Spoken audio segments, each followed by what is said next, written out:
রহিম মিয়া একজন গরিব কৃষক। তিনি বাংলাদেশের এক প্রত্যন্ত গ্রামের বাসিন্দা।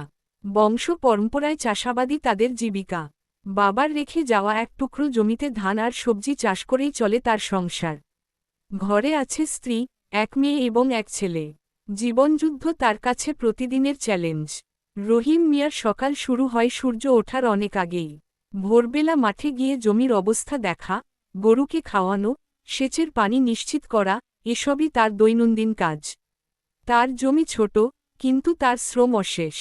কখনো সারের দাম বেড়ে যায়, কখনো বৃষ্টি হয় না ঠিক মতো, আবার কখনো অতিবৃষ্টিতে ফসল নষ্ট হয়ে যায়। কিন্তু তবুও তিনি হার মানেন না। একবার দুর্ভাগ্যবশত তার ধানের পুরো ফসলই পোকায় ধরে নষ্ট হয়ে যায়। বাজারে বিক্রি করতে না পারায় ঋণ শোধ করা অসম্ভব হয়ে পড়ে। স্থানীয় এনজিও থেকে যে সামান্য ঋণ নিয়েছিলেন, সেটাও সময়মতো শোধ করতে পারেননি। সেই বছর তাদের সংসারে বেলা খাবার জোটানো কঠিন হয়ে পড়ে।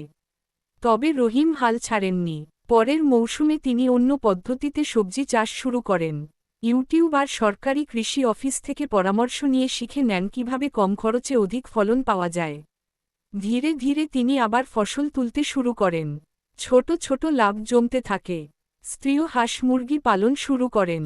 ছেলে মেয়েরা স্কুলে যায়, তাদের পড়াশোনার খরচ জোগাতে কষ্ট হলেও থামাননি তিনি। একদিন স্থানীয় এক কৃষি কর্মকর্তা তাদের গ্রামে আসেন এবং রহিম মিয়ার নতুন ধরনের সবজি চাষ দেখে তাকে প্রশংসা করেন। পরবর্তীতে একটি ছোট কৃষি মেলা থেকে তিনি পুরস্কারও পান। রহিম মিয়া ধনী নন, কিন্তু তিনি হার মানেননি। তার কষ্ট, অধ্যবসায় আর ইচ্ছাশক্তি তাকে টিকিয়ে রেখেছে। তিনি প্রমাণ করেছেন, গরিব হওয়া কোনো লজ্জার নয়, পরিশ্রম করলে গরিবও স্বপ্ন দেখতে পারে।